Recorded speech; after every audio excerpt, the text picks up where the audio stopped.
Hello दोस्तों, कैसे आप सभी लोग। तो मेरा नाम है आकाश कुमार और स्वागत करता हूं मैं आप सभी के अपने चैनल केयरवेल फार्मा में।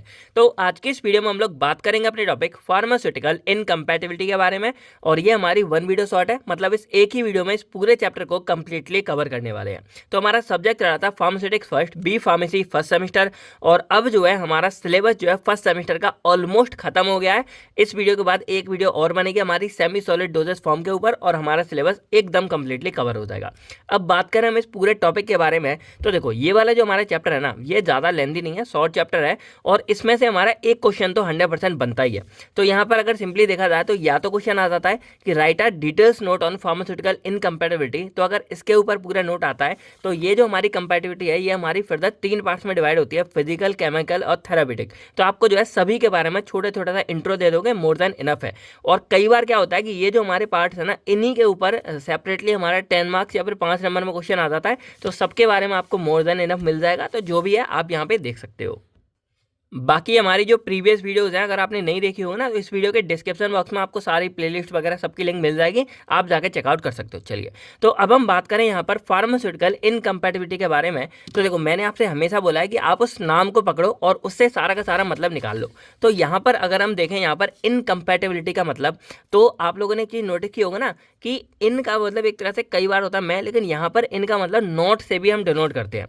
अब जैसे यहाँ पे तोड़ें तो एक हमारा आ रहा है इन और एक हमारा आता है कंपैटिबल, और ये कंपैटिबिलिटी को हम कंपैटिबल बोलते हैं।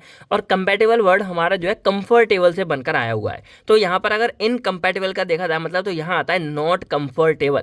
यानी कि कंफर्टेबल का मतलब क्या है, जैसे अभी आप लोग मान लो बैठ कर देख रहे हो ये वीडियो या लेट कर देख रहे हो, कैसे भी देख रहे हैं, एक कंफर्टेबल जोन में देख रहे हो। ऐसा तो नहीं है कि आप लोग खड़े होके या फिर आप मान लो एक हाथ पे उल्टे खड़े होके और एक हाथ से मोबाइल पकड़ के देख रहे हो वीडियो, बहुत ही नॉर्मल कंफर्टेबल तरीके से देख रहे होगे। तो वो हमारा होता है कंफर्टेबल। और इनकम्पैटिबल या फिर नॉन कंफर्टेबल में ये मतलब होता है कि यहाँ पर कुछ तो गड़बड़ है, कोई ना कोई तो प्रॉब्लम है। यानी कि भाई ऐसा है कि या तो आपका कल एग्जाम है तो आप मजबूरी में देख रहे हो ये वीडियो, या कैसे भी बस आप कंफर्टेबल नहीं हो उस टाइम पे। ठीक है, अब यहाँ पर ये वर्ड आप समझ गए कि इनकम्पैटिबल का मतलब है कि यहाँ पे कुछ हमारी गड़बड़ है, यानी कि समथिंग कोई प्रॉब्लम है। लेकिन अब बाकी का मतलब क्या आता है, तो यहाँ पे सेकंड वर्ड हमारा आता है फार्मास्यूटिकल। यानी कि पूरा मतलब क्या है, फार्मास्यूटिकल इनकम्पैटिबिलिटी। तो यहाँ फार्मास्यूटिकल वर्ड हमारा किससे कनेक्टेड होता है, हमारी मेडिसिन से, जो हमारी दवाइयाँ वगैरह है। और दवाइयाँ हमारी कौन सी होती हैं, जो हमारा डॉक्टर वगैरह हमको प्रिस्क्राइब करता है, यानी कि हमको खाने पीने के लिए देते हैं, पेशेंट्स को जो दी जाती है। ठीक है, तो यहाँ पर क्या हो रहा है कि जो हमारी दवाइयाँ दी जा रही हैं, यानी कि जो हमारी मेडिसिन है, उसमें कहीं ना कहीं कोई ना कोई गड़बड़ हो रही है और उसी गड़बड़ को हम यहाँ पर फार्मास्यूटिकल इनकम्पैटिबल बोल देते हैं। ठीक है, अब इसका मतलब और देखा जाए थोड़ा एग्जाम्पल में समझते हैं। तो मान लो कि आपको 2 टैबलेट दी गई, मान लो आपको भी बुखार की या कोई भी प्रॉब्लम थी, आपको 2 टैबलेट दी गई, एक ये दी गई एक ये दी गई। ठीक है, और आपने देखा होगा मोस्टली सारी की सारी जो दवाइयाँ हैं वो कॉम्बिनेशन में ही दी जाती हैं। ऐसा तो नहीं आप कभी भी डॉक्टर के पास जाओगे वो केवल आपको एक टैबलेट नहीं देगा, वो तो घर पे हम खा लेते हैं दवाई बुखार वगैरह की, लेकिन मोस्टली आपको कॉम्बिनेशन में दी जाती हैं, आपको 2 या उससे ज़्यादा दवाइयाँ दी जाती हैं। तो जब कभी ये जब कॉम्बिनेशन में आपको दवाई दी गई हैं और आपने मान लो ये साथ में खा ली, तो उस टाइम पर हो सकता है, ये पॉसिबिलिटी है कि मान लो कि इस वाली दवाई ने क्या किया, इस वाली दवाई का इफेक्ट खत्म कर लिया, या इस वाली ने इस वाली दवाई के इफेक्ट को खत्म कर दिया। तो अब अगर कभी ऐसी प्रॉब्लम आती है जब 2 या 2 से ज़्यादा इंग्रेडिएंट, एक्सिपिएंट या दवाइयाँ आपस में मिलाई जाती हैं, तो उस टाइम पर कुछ ना कुछ हमारी गड़बड़ी होने की संभावना बढ़ जाती है और उसी प्रॉब्लम को, उसी सेशन को हम इनकम्पैटिबिलिटी बोल देते हैं। अब देखो यहाँ पर सिर्फ ये इसमें नहीं होती, और भी टाइम हमारी हो सकती है। अब जैसे आपको याद हो अगर, तो हमारी कोई भी मेडिसिन बनाई जाती है उसमें क्या होता है, एक हमारा होता है ड्रग और एपीआई जो हमारा मेन ड्रग होता है, और साथ में हमारे ढेर सारे एक्सिपिएंट्स का हम यूज़ करते हैं। जैसे हमारा व्हीकल्स हो गया, या जो सॉल्वेंट हो गया हमारा, ये सॉल्यूट की तरह काम करेगा, ये सॉल्वेंट हो गया हमारा, हमारे फ्लेवरिंग एजेंट्स हो गए, कलरिंग एजेंट्स हो गए, प्रिजर्वेटिव्स हो गए, बहुत सारे एक्सिपिएंट्स हम वहाँ पे मिलाते हैं, तब जाके हमारी कोई मेडिसिन इस्तेमाल बनती है। ठीक है, अब यहाँ पर हो सकता है हमारे एक्सिपिएंट का मतलब ये होता है कि ऐसे होने चाहिए जो हमारे ड्रग को कोई प्रॉब्लम कॉज ना करें।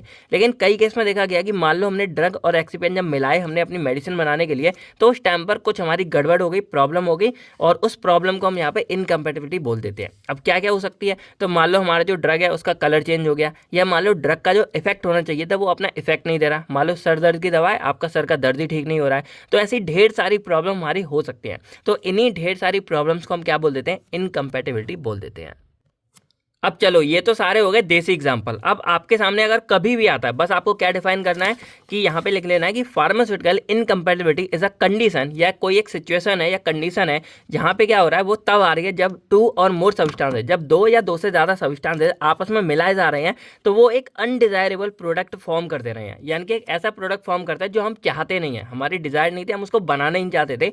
और उससे क्या होगा कि जो हमारा मेन ड्रग था उसकी या तो सेफ्टी या एफिकेसी या अपीयरेंस में कोई ना कोई प्रॉब्लम हो जाती है। सेफ्टी मैंने क्या बोला कि हो सकता है कि अब जो हमारी दवाई बनी हो वो अपना काम अच्छे से ना दिखाए। सेकंड हो सकता है कि यहाँ पे एफिकेसी मतलब उसका इफेक्ट अच्छा ना हो, और हो सकता है वो कोई नुकसान और पहुंचा दे, तो उसकी सेफ्टी में गड़बड़ी है। और थर्ड उसका अपीयरेंस, जैसे मान लो उसका कलर देखने में बिगड़ गया, वो खराब दिखने लग गई, तो ऐसी कोई इसकी अपीयरेंस भी हमारी बिगड़ सकती है। बाकी ये जो हमारी इनकम्पेटिबिलिटी है ये जरूरी नहीं है कि सिर्फ कंपाउंड यानी कि हमारी दवाई बन जाए उसके बाद ही, हमारी दवाई बनते टाइम यानी कि compounding, dispensing, formulation, manufacturing, packaging, administration और इवन स्टोरेज के टाइम पर भी ये हमारी प्रॉब्लम कॉज हो सकती है। जैसे कई बार होता है हमने दवाई अपनी स्टोरेज में रख ली, अब उसमें कंडीशन क्या होती है, आप लोगों ने कभी कभी पढ़ा होगा कि store in cool and dry place, यानी कि आपको सूखी और ठंडी जगह रखनी है। लेकिन कई बार लोग क्या भूल जाते हैं, वो जैसे गाँव वगैरह में आपको पता है खुला एनवायरमेंट होता है तो डायरेक्ट पता चले धूप पड़ रही हो गोली के ऊपर, तो वो दवाई हमारी खराब हो सकती है। तो ऐसी बहुत सी प्रॉब्लम है जो हमारी आ जाती हैं और उन्हीं सबको हम इस इनकम्पेटिबिलिटी में पढ़ लेते हैं। बाकी आप ट्राई करना कि यहाँ पे जो डेफिनेशन आपको दिख रही है यही लिखो, और ये जो भी नोट्स वगैरह आप जैसे पूछते रहते हो तो ये तो मैंने वहाँ से लिए, जैसे मैंने फर्स्ट सेमेस्टर में जब मैंने खुद पढ़ाई की थी, जब हमने बहुत टाइम पहले की बात है, तो वहाँ पे जो मैंने नोट्स खुद बनाए हुए थे वो नोट्स यहाँ पर यूज़ किए हैं। उस टाइम जो बुक वगैरह यूज़ की होती तो यहाँ पे आपको शायद शो भी हो रहे होंगे, जो हमारी वेबसाइट पर ऑलरेडी पड़े हुए हैं वो देख लेना, बाकी ये नए वाले हमारे अपडेट कर दिए जाएंगे। तो अब हम बात करें जो हमारी इनकम्पेटिबिलिटी है वो फर्दर हम 3 पार्ट्स में डिवाइड कर सकते हैं। पहली हमारी होती है फिजिकल, दूसरी हमारी होती है केमिकल, और तीसरी हमारी होती है थेराप्यूटिक। अब ये इनके नाम की तरह ना बहुत बहुत ज़्यादा सिंपल है आप लोगों के लिए। अब अगर मैं आपको बिल्कुल बताऊं तो जैसे मान लो ये हमारी टैबलेट है, ठीक है, कोई दिक्कत नहीं है। अब यहाँ पर पहला समझे फिजिकल, तो फिजिकल में क्या है कि मान लो ये आपको टैबलेट इस तरह की दिख रही है। अब फिजिकल में क्या होता है, ऊपर से कोई चीज़ हमारी कैसी है, जैसे मान लो मैं इस पेन को यहाँ पे टच कर पा रहा हूँ, पेंसिल को यहाँ पे पूरा, तो ये हमारा फिजिकली देख रहे हैं। तो यहाँ पे फिजिकल में क्या हो रहा है, यहाँ पे कि मान लो इसमें जो दिख रहा है जैसे इसका कलर हो गया वो हमारा खराब हो गया, इसमें मान लो दिखने में थोड़ा टेक्सचर था, यानी कि एकदम आप टच करोगे तो बहुत ही स्मूथ थी। अब देख रहे हो बहुत सारे ऐसे दाने हो गए, इसमें कोई खराबी हो गई हमारी, डिकम्पोज होने लग गई, कहीं से गल गई हमारी, तो ये हमारी फिजिकल प्रॉब्लम है। तो ये सारी प्रॉब्लम अगर हो जाती हैं किसी दवाई में वो हमारी फिजिकल इनकम्पेटिबिलिटी में आ जाती है। केमिकल के बारे में बात करें तो केमिकल होता है उस दवाई के अंदर का केमिकल नेचर। अब केमिकली क्या होता है, जैसे मान लो हमारी कोई भी ड्रग है, जैसे एट्रोपिन मान लो या हमारी पैरासीटामोल मान लो, तो सभी का केमिस्ट्री में कुछ ना कुछ हमारा स्ट्रक्चर होता है। तो अब हो सकता है कि उसका स्ट्रक्चर हमारा बदल जाए, या हो सकता है कि ये दवाई का जो नेचर है, जैसे मान लो कोई हाइड्रोफोबिक नेचर की है, कोई हाइड्रोफोबिक, आपको इतना डीप नहीं जाना है, सब आगे आएगा। बट ये समझ लो कि इसकी केमिकल डीकम्पोजिशन हो जाती है, और केमिकल डीकम्पोजिशन से भी हमारी दवाई जो है खराब होने लगती है। और थेराप्यूटिक में मतलब क्या आता है कि मान लो ये दवाई थी हमारे सर दर्द की, और हमने ये खाई, सर का दर्द तो बंद नहीं हुआ, हमारा पेट में दर्द शुरू हो गया, तो ये हमारी थेराप्यूटिक है कि जिस पर्पज से ये हमारी दी जा रही है ये उस पर्पज को पूरा नहीं कर रही है, और उसके अलावा हो सकता है कि कुछ गड़बड़ी और कर दे। तो यहाँ पे आप समझ रहे हो कि फिजिकल, केमिकल और थेराप्यूटिक इनकम्पेटिबिलिटी का क्या मतलब है, इसके नाम से आपको समझ आ गया होगा। अब हम जो है एक एक करके सभी के बारे में पढ़ते हैं, और यहाँ पे क्या है देखो ये है और इसके कुछ एग्जाम्पल्स हैं, तो बस आपको यही जो है लिख के आना है और ज़्यादा कुछ इसमें नहीं लिखना है। तो बात करें हम फिजिकल इनकम्पेटिबिलिटी के बारे में, तो ये वही है, आपको देखो स्टार्टिंग के जो डेफिनेशन है ना वही मैंने बनाता गया हूँ जिससे आपको आगे सारा कुछ समझ आए। तो व्हेन टू और मोर नॉन कंपैटिबल सब्सटेंसेस, अब देखो अब बोलोगे सर नॉन कंपैटिबल है तो मिला क्यों रहे हैं। अब स्टार्टिंग में आपको नहीं पता है ना कि ये चीज़ हमारी खराब हो सकती है, आप तो नॉर्मल काम कर रही हो, तो ये हमारे अनइंटेंशनल भी होते हैं, यानी कि हमको नहीं पता है कि ये चीज़ हमारी एक दूसरे के साथ अच्छी नहीं मिलेगी, लेकिन फिर भी हम कर देते हैं। कई बार धोखे से हो जाता है, कई बार लोग जानबूझ के भी भाई गलती कर देते हैं, ध्यान नहीं देते। तो ये सारी बातें आप आगे जान लोगे। तो फिजिकल में क्या है कि व्हेन टू और more non compatible substances are mixed together, जब हमारे दो यहाँ पे कोई ड्रग आपस में मिक्स किए जा रहे हैं तो कोई उनमें एक फिजिकल चेंज देखने को मिल रहा है, और उस फिजिकल चेंज की वजह से हमें एक अनअक्सेप्टेबल प्रोडक्ट मिल रहा है, और वो अनअक्सेप्टेबल प्रोडक्ट हो सकता है कि हमें नुकसान वगैरह पहुंचा दे।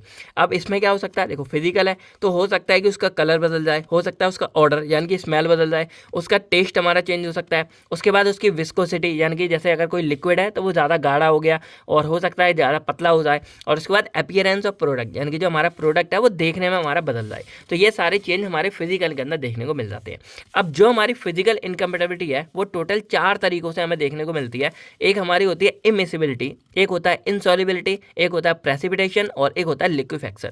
अब ये चारों के बारे में एक एक करके पढ़ेंगे, बाकी हमारे और भी हो सकते हैं, बस आप इतने करके आ जाओगे, ये मोर देन इनफ है। तो पहला हम बात करते हैं इमिसिबिलिटी। अब देखो इमिसिबल का मतलब क्या होता है, यहाँ पे वही फंडा आ गया। इमिसिबल मतलब है कि मिसिबल नहीं हो रहा है। मिसिबल का मतलब क्या होता है, जैसे मान लो मैंने एक यहाँ पे ड्रग ले लिया, या मैंने एक लिक्विड सॉल्यूशन लिया ए, और एक मैंने दूसरा वाला यहाँ सॉल्यूशन या फिर ड्रग ले लिया बी। अब जब हम इन दोनों को मिला रहे हैं ना, मान लो हमें इसमें बीकर में एक में मिलाया, तो भाई मिल ही नहीं रहे हैं। ए वाला मान लो हमारा इतना अलग हो जा रहा है यहाँ पे, और बी वाला हमारा इधर अलग हो जा रहा है। तो हम इसको मिला रहे हैं लेकिन ये आपस में मिल नहीं रहे हैं। तो भाई एक हमारे लिए प्रॉब्लम है कि यहाँ पर एक इनकम्पेटेबिलिटी है, कि हम यहाँ पे एक पूरा सॉल्यूशन बनाना चाह रहे हैं जिसमें हमारी दो दवाइयाँ, एक ए वाली एक बी वाली है, और जब दोनों को हम मिला रहे हैं एक में, तो वो हमारे मिल नहीं रहे हैं। तो ये एक हमारी प्रॉब्लम होती है इमिसिबिलिटी वाली। और ये हमारी कहाँ देखने को मिलती है, अब मान लो हमारा ऑयल और वाटर का एग्जाम्पल ले लो, तो तेल और पानी आपस में मिलते नहीं है। तो जो ड्रग हमारे ऑयली नेचर के हैं और जो ड्रग हमारे वाटर नेचर के हैं, इनके एक्वस नेचर के हैं, वो आपस में नहीं मिलेंगे, और ऐसे वाले ड्रग हमारे इमिसिबिलिटी वाली प्रॉब्लम को कॉज करते हैं। ठीक है, तो यहाँ पे हम क्या करते हैं कि ये एक तरह से हमारा इमल्सन का एग्जाम्पल है, आप लोगों ने स्टार्टिंग में पढ़ लिया होगा अभी। तो हम यहाँ पर इमल्सिफाइंग एजेंट्स का यूज़ कर देंगे, और इमल्सिफाइंग एजेंट्स हमारे क्या करेंगे, इस इमल्सन को बनाने में हमारी हेल्प करेंगे। एग्जाम्पल देखो, इस तरह के एग्जाम्पल आप लिख के आ सकते हो, ये काफ़ी इफेक्टिव होते हैं, और यहाँ पे बन जाता है वैसा एग्जाम्पल मैंने यहाँ पे बनाया हुआ है। ठीक है, तो एग्जाम्पल जैसे हमारा कैस्टर ऑयल हो गया, और वाटर लेना है हमको 60 ml तक, मतलब पूरा अप टू, और एक इमल्सन फॉर्म करना है हमको। तो यहाँ पर कैस्टर ऑयल हमारा जो है वो पानी में इमिसिबल होता है, तो हम क्या करेंगे, यहाँ पे इमल्सिफाइंग एजेंट्स का यूज़ करेंगे, और ये इमल्सिफाइंग एजेंट्स क्या करेंगे, इन दोनों को मिक्स करने में हेल्प करेंगे, और हमारे ये पूरा इमल्सन जो है बन के आ जाएगा।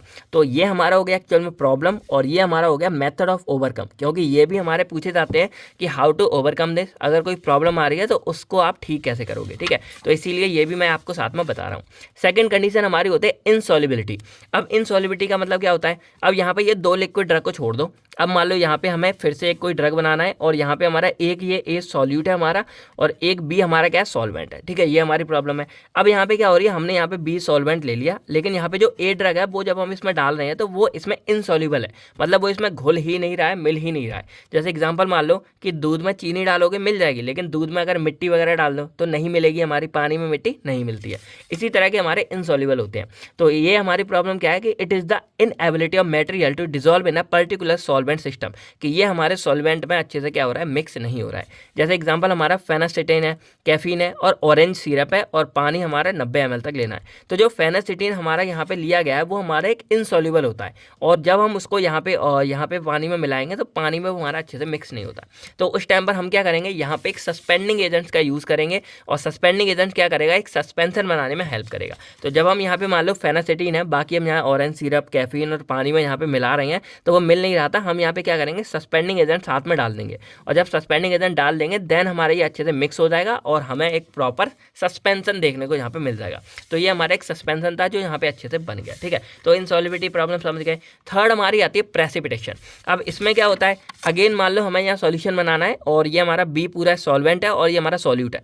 तो अब यहाँ पे क्या हो रहा है कि जब हम ए को यहाँ पे डाल रहे हैं तो ये हमारा इस सॉल्यूट में हम अच्छे से डिजॉल्व नहीं होता, और इस वजह से क्या होता है कि ये प्रेसिपिटेट फॉर्म कर देता है, यानी कि इस तरह के यहाँ पे मोटे मोटे यहाँ पे ये दिख जाएंगे। और जब ये प्रेसिपिटेट फॉर्म कर देगा तो हमको ये चाहिए नहीं, हमको चाहिए एक स्मूथ, यानी कि हमें अच्छा खासा सॉल्यूशन चाहिए। तो जब ये हमारी प्रॉब्लम आ रही थी प्रेसिपिटेशन वाली, तो उसी को हम यहाँ पे प्रेसिपिटेशन इनकम्पेटिबिलिटी एक तरह से बोल देंगे। तो in this a drug in solution में be precipitated if the solvent is added in which drug is insoluble, यानी कि ये हमारा प्रेसिपिटेट हो सकता है अगर हमने यहाँ पे वो वाला सॉल्वेंट लिया जिसमें हमारा ये ड्रग इनसॉल्युबल था, यानी कि नहीं मिल रहा था। तो ये हमारे इसी वाले का जो हमने पहले पढ़ा उसका एक नेक्स्ट वर्जन है। बस इसमें क्या हो रहा था कि हमारा ये मिल नहीं रहा था, कोई दिक्कत नहीं थी, लेकिन इसमें ये अगर नहीं मिल रहा है तो प्रेसिपिटेट बना दे रहा है, यानी कि इस तरह के पीपीटी फॉर्म कर दे रहा है, जो छोटे छोटे इस तरह के दाने होते हैं, और वो यहाँ पे हमारे पूरे सॉल्यूशन को खराब कर सकते हैं। तो उसके लिए हम यहाँ पे क्या करेंगे, आप यहाँ पे एग्जांपल पहले देख लो, हमारा टिंचर बेंजोइन कंपाउंड है, ग्लिसरीन है, और रोज वाटर हमने लिया एज अ व्हीकल या फिर सॉल्वेंट। ये हमारा 5 ml है, ये 15 ml है। आप चाहो तो इसको लिखो, अदरवाइज आप केवल ये नाम भी लिख के आ जाओगे तो आपके लिए मोर देन इनफ है। तो यहाँ पर जो हमारा टिंचर बेंजोइन कंपाउंड है ना, इसके अंदर हमारे रेजन पाया जाता है, जो रेजन एक हमारा सब्सटेंस होता है, और वो रेजन हमारा पानी के अंदर इनसॉल्युबल होता है। ठीक है, तो अब रेजन पानी के अंदर इनसॉल्युबल है, तो अगर हम इसको रेजन को यहाँ पे मान लो रेजन है और ये पानी है, तो इसमें डालेंगे, ये घुलेगा नहीं अच्छे से। तो हम यहाँ पे क्या कर देते हैं, हम यहाँ पे बहुत ही रैपिड स्टिरिंग करेंगे, यानी कि जब हम इसको धीरे धीरे डालते जाएंगे तो हम धीरे धीरे इसको बहुत ज़्यादा घुमाते जाएंगे, और जब इसको अच्छे से हम पूरा रैपिड स्टिरिंग करेंगे, मैग्नेटिक स्टिर मशीन वगैरह आती है, लैब वगैरह में होगी, तो ये अच्छे से पूरा मिक्स हो जाएगा, और मिक्स होने की वजह से यहाँ पे कोई प्रॉब्लम हमको देखने को नहीं मिलेगी, और हमारा एक स्मूथ हमको यहाँ पे पूरा का पूरा सॉल्यूशन देखने को मिल जाएगा, यही होता है। फोर्थ हमारा आता है लिक्विफेक्शन। अब लिक्विफेक्शन में नाम से समझो क्या है, थोड़ा सा लिक्विड टाइप की बात हो रही है। तो यहाँ पे क्या होता है, ये मान लो हमारा पूरा सॉल्यूशन है, या मान लो हमारे इस तरह के ड्रग हैं। तो मान लो कि एक हमारे पास ए ड्रग है, फिर हमारे पास बी ड्रग है, और हमारे पास सी ड्रग है। और इसमें क्या होता है कि इनके मेल्टिंग पॉइंट क्या होता है, जहाँ पे ये गल जाए। अब जैसे मान लो ये हमारा एक पाउडर है, ठीक है, सॉलिड है, और मेल्टिंग पॉइंट क्या होगा, मान लो इसका 50 डिग्री तक है या 40 डिग्री तक है। तो अब अगर क्या होगा, 40 डिग्री तक इसका टेम्परेचर, यानी कि आस पड़ोस का टेम्परेचर 40 डिग्री पहुंचेगा, ये जो हमारा सॉलिड है ये थोड़ा थोड़ा हमारा गलने लग जाएगा, यानी कि मेल्ट होने लगेगा। मेल्ट मतलब पिघलना यार, जैसे हमारी मोमबत्ती होती है ना जो नॉर्मल पिघल जाती है, वही हमारी होती है। तो यहाँ ये पिघलने लग जाएगा। तो यहाँ पे क्या होता है कि इन तीनों के मेल्टिंग पॉइंट हमारे कम होते हैं। अब यहाँ पे क्या होता है, जैसे ही हम तीनों को आपस में मिला देते हैं, तो मिलाने से क्या होगा, ये आपस में मिलने के बाद जो एक सॉल्यूशन बनेगा उसका मेल्टिंग पॉइंट हमारा और डाउन हो जाएगा, और हमारा रूम टेम्परेचर करीब मान लो 28-20, वो तो भाई जगह जगह का फर्क होता है। तो अगर एक एवरेज मान लो कि 25 डिग्री सेल्सियस है, तो इससे भी इसका कम हो जाएगा। और जब रूम टेम्परेचर से इसका कम हो जाएगा मेल्टिंग पॉइंट, तो रूम टेम्परेचर पर ये धीरे धीरे पिघलने लगेगा, और जब ये हमारा थोड़ा थोड़ा लिक्विड में कन्वर्ट होने लगेगा। तो यही प्रॉब्लम एक्चुअल में हमारी लिक्विफेक्शन की देखी जाती है, और ये कई जगह हमारे ड्रग में हो जाती है। जैसे हमारा NaCl हो जाता है। तो NaCl आपने देखा होगा, नमक आपका जो भाई नॉर्मल रहता है उसको आप खुले एनवायरनमेंट में रख दो, ढक के मत रखो, कहीं ऐसे रख दो, धीरे धीरे हमारा वो पानी से छोड़ने लगता है, ठीक है, यही होता है। तो ये सारी बात है कि व्हेन टू और more low melting point solid are mix together, they form a soft mass और liquid known as a eutectic mixture. Eutectic mixture के बारे में आपने स्टार्टिंग में पढ़ा होगा, तो उसी की तरह इसको थोड़ा थोड़ा जाना जाता है, ठीक है। तो यहाँ पर इसका एग्जाम्पल आप देख सकते हो, जैसे हमारा मेंथॉल हो गया, कैम्फोर हो गया, और साथ में हमारा अमोनियम क्लोराइड हो गया, ठीक है। तो इन तीनों को जब हम मिलाते हैं तो ये हमारे थोड़े से लिक्विड फॉर्म में होने लगते हैं। तो हम क्या करेंगे, यहाँ पे लाइट मैग्नीशियम सल्फेट ये हमारा होता है, इसको हम यहाँ पे क्या करेंगे, मिला देंगे साथ में, और ये हमारा क्या करेगा, इनके मेल्टिंग पॉइंट को प्रिवेंट करेगा, क्योंकि ये मेल्टिंग पॉइंट को थोड़ा सा मेंटेन करके रखता है। बाकी हम ट्राई कर सकते हैं कि इन तीनों को मिलाएं ना, अलग अलग ही हम सेपरेटली कर सकते हैं। तो ये हमारी चीज़ आप यहाँ समझ गए होंगे। बाकी थोड़े से करेक्शन के बारे में अगर बात करें, तो जैसे तो सबके मैंने साथ में ही आपको बता दिए थे, पर अगर आप थोड़ा सा बल्क बढ़ाने के लिए लिख सकते हो, change the order of mixing of ingredient. हम इंग्रेडिएंट की मिक्सिंग को थोड़ा सा बदल दें, आगे पीछे मिक्स कर दें, और यहाँ पे इमल्सिफाइड जो हमने बनाया था, सस्पेंडिंग एजेंट ऐड किया था हमने। बाकी फॉर्म इंग्रेडिएंट की हम थोड़ी सी फॉर्म चेंज कर सकते हैं, सॉलिड या लिक्विड। तो ये सारी चीज़ें आपने जो स्टार्टिंग में था वही यहाँ पे लिखा हुआ है। अब सेकंड हमारे यहाँ पे आता है केमिकल इनकम्पैटिबिलिटी।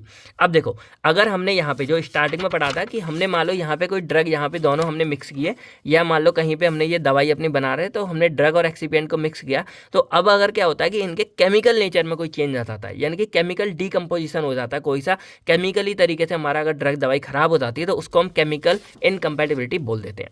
तो इसको भी उसी तरह डिफाइन करेंगे, व्हेन टू और मोर नॉन कंपैटिबल सब्सटेंसेस और इंग्रेडिएंट ऑफ प्रिस्क्रिप्शन। जैसे प्रिस्क्रिप्शन हम लिखते हैं ना, तो उसमें अगर इंग्रेडिएंट को हम आपस में मिलाते हैं, तो वहाँ पे अगर कोई केमिकल चेंज हमको देखने को मिल जाता है, तो उसको हम यहाँ पर क्या बोल देते हैं, मतलब केमिकल इनकम्पैटिबिलिटी। और उसमें भी कोई हमारे इनएक्टिव या फिर हो सकता है कई केस में कि टॉक्सिक वाला प्रोडक्ट भी हमारा बन जाता है।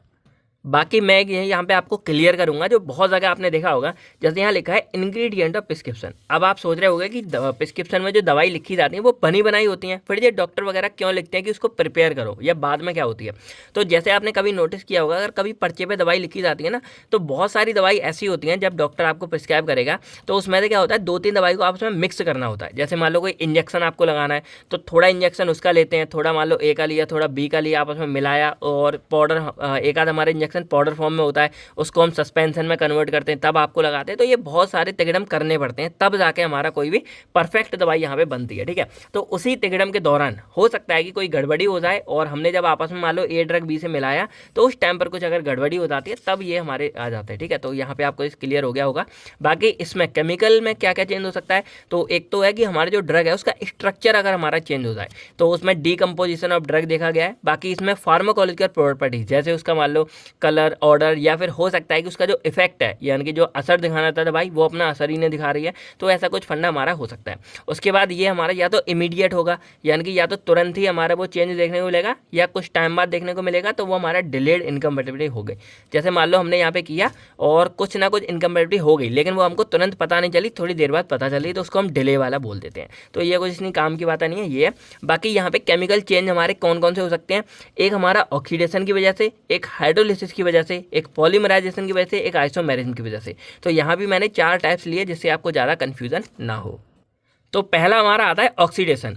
अब देखो ऑक्सीडेशन में क्या फंडा होता है, जैसे मान लो कोई भी हमारा केमिकल सब्सटेंस होता है, चलो बिल्कुल देसी में समझो, मान लो आप लोगों के पास सिरप है ये, ठीक है, आपके ये सिरप वगैरह होती है, और क्या होता है बार बार अब आप इसका ढक्कन खोलोगे तो एक बार में तो इसको खत्म नहीं कर दोगे, बार बार इसका ढक्कन खुलता है, आप 2 ढक्कन पियोगे फिर बंद करोगे, तो जो आस पड़ोस का हमारा एनवायरमेंट है ना, वहाँ पे ऑक्सीजन हमारी प्रेजेंट है भाई, तभी तो आप लोग सांस ले रहे हो, तो वो ऑक्सीजन हमारी थोड़ी बहुत इसके अंदर चली जाती है, और जब इसके अंदर जाएगी ऑक्सीजन तो यहाँ पे जो हमारा पहले से ड्रग है उसके साथ वो ऑक्सीजन रिएक्ट करेगी, और रिएक्ट करने के बाद उस वाले ड्रग को हमारे खराब कर सकती है, ऑक्सीडाइज कर सकती है। और ऑक्सीडाइज में क्या होता है कि हमारा जो मतलब ये तो फंडा बिल्कुल वो वाला है कि gain of oxygen and loss of electron, यानी कि ऑक्सीजन को लेगा और इसके अंदर जो है वो सब्सटेंस अपने इलेक्ट्रॉन को लॉस करेगा, और इसकी वजह से उसका जो केमिकल्स है उसका नेचर हमारा बदलने लगता है, और इससे हमारा जो ड्रग है वो खराब होने लगता है। तो ये हमारा होता है ऑक्सीडेशन फंडा, और ये हमारे केमिकल इनकम्पेटिबिलिटी यहाँ पे देखने को मिल जाती है। तो इस केस में हम यहाँ पे क्या करेंगे, हम यहाँ पे नॉर्मली सी बात है कि भाई इसको बचाना है, तो हम यहाँ पे एंटीऑक्सीडेंट का यूज़ करते हैं, और एंटीऑक्सीडेंट हमारे जो आप लोगों ने कभी एज ए एक्सीपिएंट में पढ़ा होगा तो उनका हम यहाँ पे इस्तेमाल करते हैं। सेकंड, ये हमारे लाइट की वजह से हो सकते हैं, तो हम इसको तभी बोलते हैं ना कि आप डायरेक्टली सनलाइट वगैरह इनसे बचा के रखो। बाकी हमारे पीएच चेंज की वजह से हो सकता है, तो हम यहाँ पे पीएच को मेंटेन करने के लिए हम यहाँ पे बफर्स का यूज़ कर सकते हैं, और इसके एग्जाम्पल जैसे हमारा फिनोलिक कंपाउंड्स हो गया, या एंटीबायोटिक हो गया, या वॉलेटाइल ऑयल वगैरह हो गए, तो इसमें ये प्रॉब्लम हमारी देखने को मिल जाती है। सेकंड हमारी आती है हाइड्रोलिसिस के बारे में।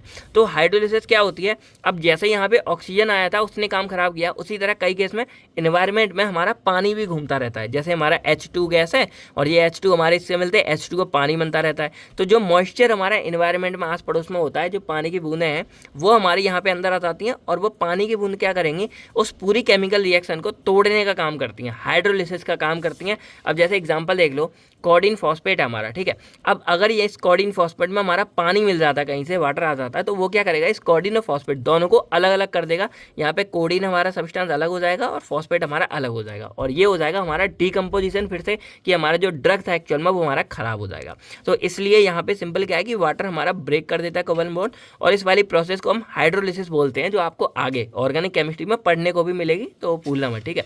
बाकी ये हमारा मेनली क्या होता है, due to presence of water, और पीएच चेंज की वजह से भी होता है, कई बार टेम्परेचर बढ़ने की वजह से भी ये हो जाता है। तो इसको कैसे बचा सकते हैं, ओवरकम क्या करेंगे, प्रोटेक्ट फ्रॉम मॉइस्चर, हम इसको मॉइस्चर से बचाएं। फिर वाटर एब्जॉर्बिंग सब्सटेंस है, आप लोगों ने कई बार देखा होगा बहुत सारे सब्सटेंस में इस तरह की छोटी सी पुड़िया आपको देखने को मिलती है, तो ये हमारा एक्चुअल में सिलिका जेल होता है। तो सिलिका जेल क्या करता है, ये वाटर एब्जॉर्बिंग सब्सटेंस होता है, कि अगर मान लो हम इसको यहाँ पे दवाई या किसी डब्बे में डाल देते हैं, तो अगर आस पड़ोस में कोई भी पानी आता है तो उसको ये एब्जॉर्ब कर लेगा, और उसको एब्जॉर्ब कर लेगा तो जो हमारा ड्रग है या गोलियां हैं वो हमारी बची रहती हैं, तो ये काम एक हमारे ये कर देता है, ठीक है। तो यहाँ पे हाइड्रोलिसिस में आप समझ गए कि मेनली हमारी पानी की वजह से प्रॉब्लम हो जाती है। थर्ड बात करें तो यहाँ हमारा होता है पॉलीमराइजेशन। अब इसमें क्या होता है, तो जैसे हमारे यहाँ पे मान लो केमिकल्स बहुत सारे इसके अंदर प्रेजेंट है, अब मान लो कहीं आस पड़ोस में कुछ ऐसी प्रॉब्लम हो जाती है कि ये जो हमारे छोटे छोटे यूनिट्स थी ये आपस में मिल जाती हैं, और मिलने के बाद क्या करेंगे, ये पॉलीमर फॉर्म कर देती हैं। अब पॉलीमर क्या होता है, अब जैसे मान लो एक हमारा छोटी यूनिट है सिंगल, ये हमारी होती है मोनोमर, ठीक है, सिंपल है। अब अगर क्या हो आपस में ये जुड़ जाए, तो जुड़ने की वजह से क्या होगा कि एक लंबी चौड़ी सी इस तरह की चेन बन जाती है, और इस लंबे चौड़ी चेन को हम यहाँ पे पॉलीमर बोलते हैं। अब इसका एग्जाम्पल समझो तब आपको ये कहानी समझ आएगी। तो आप लोग कभी लैब वगैरह में देखना तो आपने फॉर्मेल्डिहाइड देखना, ठीक है, और अगर वो फॉर्मेल्डिहाइड काफ़ी लंबे टाइम से रखा होगा तो फॉर्मेल्डिहाइड जब आप ओपन करके देखोगे वहाँ पे आपको उसके अंदर थोड़ा सा व्हाइट कलर का पीपीटी दिखेगा, व्हाइट प्रेसिपिटेट दिखेगा। तो क्या होता है कि जब लंबे टाइम तक हम फॉर्मेल्डिहाइड स्टोरेज के लिए रख देते हैं तो वहाँ पे वो फॉर्मेल्डिहाइड थोड़ी सी हीट, जो आस पड़ोस का एनवायरमेंट, अगर वो मतलब थोड़ा सा गर्म एरिया में रखा होगा तो आस पड़ोस के एनवायरमेंट हीट को एब्जॉर्ब करके वो अपने आप को पैरा फॉर्मेल्डिहाइड में कन्वर्ट कर देता है, और थोड़ी थोड़ी व्हाइट पीपीटी आपको देखने को मिलेगी।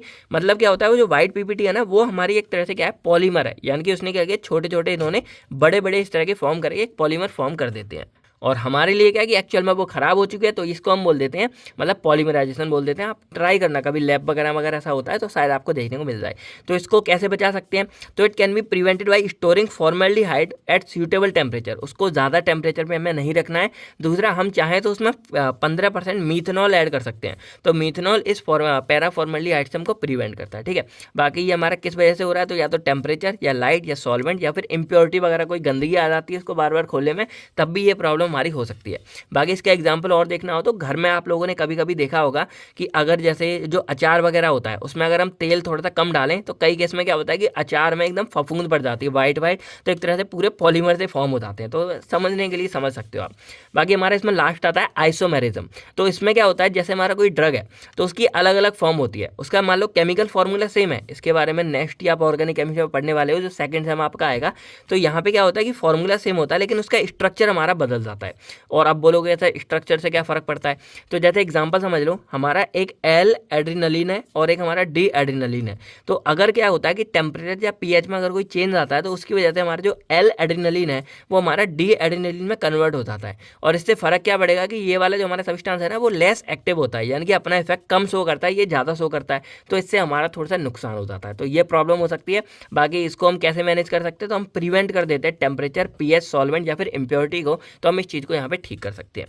बाकी एक फंडा और समझ लो, जो हमारी केमिकल इनकम्पैटिबिलिटी है ना, ये फर्दर हम दो पार्ट्स में और डिवाइड कर सकते हैं। इसका नाम क्या है, टॉलरेटेड और एडजस्टेड। ठीक है, तो इनका मतलब क्या होता है, शॉर्ट में समझ लो कि जैसे मान लो अगर हमारी इनकम्पेटिबिलिटी हो जाती है, यानी कि मान लो कहीं प्रॉब्लम हो जाती है, तो दो तरीके हैं। अगर उसको हम टॉलरेट कर सकते हैं कि चलो ज़्यादा प्रॉब्लम नहीं है, कोई मतलब जान माल का ज़्यादा नुकसान नहीं है, तो उसमें क्या कर सकते हैं कि जो हम उसको ऑर्डर ऑफ मिक्सिंग है, यानी कि हमने जो अपने प्रिस्क्रिप्शन में कुछ चीज़ें मिला रहे थे, उस मिक्सिंग के ऑर्डर को हम थोड़ा बहुत चेंज कर सकते हैं। और जो हमारे इंग्रीडियंट है उसको हम यहाँ पे चेंज नहीं करते। जैसे मान लो अगर हमें दी गई है ABC, आपको 3 दवाई देनी है, तो आप ऑर्डर ऑफ मिक्सिंग चेंज कर सकते हैं, इनका थोड़ा साइज की, इसकी डोजेस फॉर्म चेंज कर सकते हैं बस। लेकिन जो इंग्रीडियंट है हम वही यूज़ करने वाले, तो इसको हम बोलते हैं टॉलरेटेड इनकम्पैटिबिलिटी। यानी कि in this the chemical interaction can be minimize by changing the order of mixing और mixing the solution in dilute form. थोड़ा सा उसमें पानी ऐड करके हम इन चीज़ों को ठीक कर सकते हैं। और एडजस्टेड वाला क्या होता है कि अब मान लो इसमें अगर कभी प्रॉब्लम होती है तो या तो हम जो हमारे ये इंग्रीडियंट थे ABC, इसमें से किसी ना किसी को हम हटा देंगे या कोई नए वाले को ऐड कर देंगे। जैसे अभी थोड़ी देर पहले हमने देखा कि हम उसमें सस्पेंडिंग एजेंट, इमल्सिफाइंग एजेंट्स को ऐड कर रहे थे फिजिकल वाले में, जिससे हमारी जो इनकम्पैटिबिलिटी ठीक हो जाए। तो इस तरह की हम यहाँ पे एडजस्टेड में करते हैं कि या तो कोई वाला इंग्रीडियंट हम यहाँ पे हटा देंगे या कोई सा हम इसमें ऐड कर देंगे। तो इस तरह हम यहाँ पे इस वाली इनकम्पैटिबिलिटी को करते हैं। अब हमारी लास्ट आती है थेराप्यूटिक इनकम्पैटिबिलिटी। तो ये वाली तो आपको वैसे ही नॉर्मली पता ही होती है कि जैसे मान लो कि प्रिस्क्रिप्शन है हमारा और वहाँ पे हमें डॉक्टर ने कोई दवाई दी है, और जो दवाई दी है वो हमें इससे दी है कि वो हमको ठीक करे, लेकिन जो उसका इफेक्ट निकल के आ रहा है वो कुछ ना कुछ हमारे लिए गड़बड़ आ जा रहा है। जैसे एग्जाम्पल के लिए मान लो कि हमें दवाई दी गई है पैरासीटामोल कि आपके सर का दर्द ठीक हो जाए, और मान लो कि जो बंदा था वो पहले से घर से खा के आया था और उसने ज़्यादा ओवरडोज हो गया। तो अगर ओवरडोज हो जाती है तो पैरासीटामोल आपके लीवर को ख़राब कर सकता है, और अगर ज़्यादा ही सीवियर केस हो जाता है आपको थोड़ा चक्कर वगैरह, डिजीनेस वगैरह आ सकती है। तो ये हमारे मतलब एक तरह से इनकम्पैटिबिलिटी हो गई। तो इसको डिफाइन कैसे करेंगे, it may be a result of prescribing. इसकी थोड़ी डेफिनेशन अलग बनेगी क्योंकि ये थेरापीटिक वाली है, तो इसमें हमें इफेक्ट के बारे में बात करनी है। तो it may be a result of prescribing certain drug to a patient with the intention to produce a specific degree of pharmacological action. यानी कि यहाँ पे हमने कोई ड्रग दिया कि उसका एक हमारा स्पेसिफिक मतलब एक्शन निकलेगा बट द नेचर और intensity of action produce different. पर जो उसका इफेक्ट निकल के आया, जो जो उसका असर था वो हमारा डिफरेंट, यानी कि अलग देखने को मिल रहा है, जो डॉक्टर ने दी थी उससे अलग। प्रिस्क्राइबर का मतलब होता है जो हमारा डॉक्टर है वो यहाँ पे, ठीक है। तो ये हमारी बेसिकली 4 तरीके की हो सकती है, हमने यहाँ भी 4 रखे हैं आपके लिए बैलेंस बनाने के लिए। एक हमारा होता है एरर इन डोजेस, या इसको ओवरडोज बोल देते हैं। एक हमारा है रॉन्ग डोजेस फॉर्म। थर्ड हमारा आता है कॉन्ट्रा इंडिकेटेड ड्रग, और फोर्थ हमारा आता है ड्रग इंटरेक्शन। और बस इतना ही हमने 4 लिखे हैं। पहले के बारे में बात करें तो एरर इन डोजेस या ओवरडोज, इसके बारे में बात करें, इसमें क्या हो रहा है कि it may be a result from error in writing और इंटरप्रेटिंग द प्रिस्क्रिप्शन ऑर्डर। अब मान लो कि जो हमारा डॉक्टर है ना उससे लिखने में कभी कोई गड़बड़ी हो गई या जल्दबाजी में थोड़ा बहुत आगे पीछे हो गया, और उस वजह से क्या हो जाता है कि हमारे यहाँ पे कोई ना कोई गड़बड़ आ गई, यानी कि कोई एरर हमारा यहाँ पे कॉज हो रहा है। और इसमें सबसे खतरनाक तरीके का होता है हमारा ओवरडोज वाला। और ओवरडोज अगर किसी ड्रग का ज़्यादा हो जाता है तो वो पॉइजनिंग भी कर सकता है, यानी कि हमें मार भी सकता है। एग्जाम्पल जैसे मान लो एट्रोपिन सल्फेट है हमारा 6 mg, और फिनोबार्बिटॉल हमारा 360 mg लिया, ठीक है। और यहाँ पे हमें जो है इसके 10 कैप्सूल बनाने हैं, और एक कैप्सूल हमको जो है हर 3 घंटे में यहाँ पे देना होगा। तो अगर इस वाले में देखा जाए तो आपको तो अभी नहीं पता कोई गड़बड़ी है, इसमें आपको ये भी लिखना पड़ेगा। तो इसमें ये गड़बड़ी है कि ये जो हमारी डोज दी गई है ना, ये डोज हमारी लगभग जो है 12 टाइम ज़्यादा है नॉर्मल डोज से, यानी कि बहुत ज़्यादा ओवरडोज है। और अगर कोई पेशेंट इसको खाता है तो वो बहुत ही ज़्यादा सीरियसली नुकसान हो सकता है। तो इसीलिए हमें यहाँ पे क्या करना पड़ेगा कि आपको ओवरकम में क्या लिखना पड़ेगा कि the prescription is referred back to the prescriber, यानी कि जो प्रिस्क्रिप्शन है उसको वापस भेजो और उनसे बोलो कि इसके डोज को क्या करो, करेक्ट करो। तो इस तरह लिख सकते हो। बाकी ये प्रिवेंट इस तरह से आप यहाँ पे कर सकते हो। सेकेंड हमारे यहाँ पे आता है रॉन्ग डोजेस फॉर्म। अब रॉन्ग डोजेस फॉर्म का मतलब क्या होता है, जैसे हमारे बहुत सारे ड्रग्स ऐसे होते हैं जिनका नाम ना बहुत ज़्यादा सिमिलर होता है, यानी कि एक तरह से सेम सा लगता है, और उस केस में हमारी जो है गलत दवाई प्रिस्क्राइब हो सकती है। जैसे एग्जांपल मान लो डिजिटॉक्सिन है और डिजॉक्सिन है, और डॉक्टर हमारे लिखते कैसे हैं, ऐसे हैं डिजिटॉक्सिन बस। अब डिज और इतना लिखा, अब इसके बाद यहाँ से डिजिटॉक्सिन बन रहा है कि डिजॉक्सिन बन रहा है, तो इसमें हमारा जो प्रिस्क्राइबर है, यानी कि जो हमारे फार्मासिस्ट लोग हैं, हम लोग हैं, वो कन्फ्यूज़ हो सकते हैं। तो इसलिए हमारा मेन मोटिव क्या है कि अगर कभी ऐसी प्रॉब्लम आती है तो बस आपको क्या करना है, पहले उस पेशेंट को प्रॉपर्ली चेक करो, फिर एक बार पेशेंट से कंफर्म कर लो कि भाई आपको प्रॉब्लम क्या है। अगर लगता है कि ये प्रॉब्लम थी तो आपको पता है खुद कौन सी दवाई हो सकती है, और अगर फिर भी डाउट है तो बस आप क्या करो, जो भी डॉक्टर ने भेजा है उस डॉक्टर से एक बार कॉल पे बात करो, पर्चे पर ही नंबर लिखा होता है, कॉल पे बात करो और कंफर्म कर लो कि सर आपने कौन सी दवाई दी है, और वही वाली दवाई देने दो, तब आप इस वाले प्रिस्क्रिप्शन को ओवरकम कर सकते हो। ठीक है, एक और एग्जाम्पल जैसे हमारा प्रेडनिसोन और प्रेडिनिसोल है, तो ये भी लगभग सेम हमारे हो जाते हैं। थर्ड हमारे यहाँ पे आता है कॉन्ट्रा इंडिकेटेड ड्रग। अब कॉन्ट्रा इंडिकेटेड ड्रग का मेनली मतलब क्या होता है, कई बार हमको देखा गया है कि कुछ कुछ ड्रग हमारे पर्टिकुलरली ड्रग ऐसे होते हैं जो किसी किसी पेशेंट में हमारा अलग इफेक्ट शो कर देते हैं, या मान लो किसी किसी पर्टिकुलर बीमारी में हमारा अलग इफेक्ट शो कर देते हैं। तो ये हमारा पेशेंट पर भी डिपेंड कर जाता है। तो बस इसमें सिंपल क्या करना है, जैसे मान लो कोई पेशेंट है और अगर वो किसी एलर्जी से हमारे मतलब वो कर रहे हैं, किसी कोई एलर्जी वगैरह किसी ड्रग से है, तो उनको ये ड्रग नहीं देनी। एग्जाम्पल जैसे मान लो कॉर्टिकोस्टेरॉइड्स जो हमारे ड्रग्स होते हैं उनमें जो जिनको पेप्टिक अल्सर होता है ना, उनको ये दवाई नहीं दी जाती है, नुकसान कर सकती है। उसके बाद जो पेनिसिलिन होती है, तो पेनिसिलिन अब तक लोगों ने इतनी एंटीबायोटिक खाई है कि उससे बहुत लोग मतलब एलर्जी वगैरह भी कॉज कर जाती है। तो बस आपको क्या करना है, इसको बचाने के लिए सबसे पहले जो पेशेंट हो उससे अच्छे से बात करो, उनकी हिस्ट्री पूछो, भाई आपको कोई प्रॉब्लम वगैरह तो नहीं है, उनसे पूछो कि कहीं आपको कोई दवाई से एलर्जी वगैरह तो नहीं है, और उनसे प्रॉपर सारे को जब नॉलेज मिल जाए, आपको कोई हिस्ट्री वगैरह प्रॉपर नहीं है, तब जाके आप उनको वो ड्रग प्रिस्क्राइब करो। यानी कि सिंपल है कि आपको पेशेंट की हिस्ट्री और पेशेंट की एलर्जी कंडीशन सबके बारे में पता करो, देन उसको जो है दवाई दो, तब आप इस प्रॉब्लम से बच सकते हो। तो ये हमारी होती है कॉन्ट्रा इंडिकेटेड ड्रग, यानी कि जिनको मना होती है। अब हमारा लास्ट बचा है यहाँ पे ड्रग इंटरेक्शन। अब इसका मतलब क्या हो जाता है, अब जैसे मान लो हमारे पास दो ड्रग हैं, ए और बी है, वही हमने दिए, तो इसमें हो सकता है कई बार कि ए ने बी के इफेक्ट को खत्म कर दिया या बी ने ए के इफेक्ट को खत्म कर दिया। तो इसमें क्या होता है, the effect of one drug is Altered या फिर change by the simultaneously administration of another drug. यानी कि अगर हमने कोई दूसरा ड्रग ले लिया तो उससे उस इफेक्ट को खत्म मतलब हो जाता है, इफेक्ट खराब हो जाता है। तो इसका एग्जाम्पल हमारा बहुत सिंपल है, जैसे हमारा टेट्रासाइक्लिन हाइड्रोक्लोराइड है, हमारी टेट्रासाइक्लिन जो टैबलेट है एक हमारी, अगर वो हम 250 mg मतलब यहाँ पे दी गई है और उसको डायरेक्शन ये दिया गया कि आपको शाम को दूध के साथ ये खानी है, तो ये हमारी एक इनकम्पैटिबिलिटी है, क्योंकि जो टेट्रासाइक्लिन है वो हमारी कैल्शियम के द्वारा इनएक्टिवेट कर दी जाती है, और हमारा जो दूध है उसके अंदर कैल्शियम प्रेजेंट होता है। तो इसीलिए अगर हम इस टेट्रासाइक्लिन को मिल्क के साथ लेते हैं तो हमारी जो टेट्रासाइक्लिन है वो कोई भी इफेक्ट हमारी बॉडी में शो नहीं करेगी। तो इसीलिए ये हमारी एक इनकम्पैटिबिलिटी है। तो यहाँ पे प्रिस्क्राइबर के बाद हम वापस भेजेंगे प्रिस्क्रिप्शन को कि भाई यहाँ पे जो डायरेक्शन है हमारा उसको आप चेंज करो, और पानी के साथ लेने के लिए यहाँ पे सिंपली बोल सकते हो। तो ये हमारी होती है ड्रग इंटरेक्शन की। यहाँ पे हमारा जो कैल्शियम है वो हमारा टेट्रासाइक्लिन के साथ मिलकर क्या कर रहा है, टेट्रासाइक्लिन के इफेक्ट को हमारे खत्म कर दे रहा है। बाकी इसका जो करेक्शंस है वो हमारे यही मैंने लिख दिया, ओवरडोज वगैरह को आपको अवॉइड करना है, और जो ड्रग प्रोवाइड कर रहा है उसको स्पेसिफिक डिजायर्ड डोज में देना है, फिर कॉन्ट्रा इंडिकेटेड ड्रग को अवॉइड करना है, और ड्रग जो इंटरेक्शन होती है उसको भी अवॉइड करना है। ठीक है, बाकी यहाँ पे सबके मैंने इंडिविजुअल दे रखे थे। तो आई होप अब आपको सारी की सारी कहानी इसके मतलब समझ आ गई होगी इनकम्पैटिबिलिटी के ऊपर। बाकी अब आपको क्या करना है, इसकी डेफिनेशन कमेंट सेक्शन में लिख के बतानी है। बाकी अगर कोई भी डाउट्स आप कमेंट करके हमसे पूछ सकते हैं। बाकी वीडियो कैसी लगी कमेंट करके बताओ। बाकी मिलते हैं हम आपसे बहुत दिन नेक्स्ट वीडियो में, जिसमें हम सेमी सॉलिड डोजेस फॉर्म के बारे में बात करेंगे। तब तक friend thank you, take care, अपना अपनी फैमिली का ख्याल रखिएगा। बाय बाय दोस्तों, जय हिंद दोस्तों।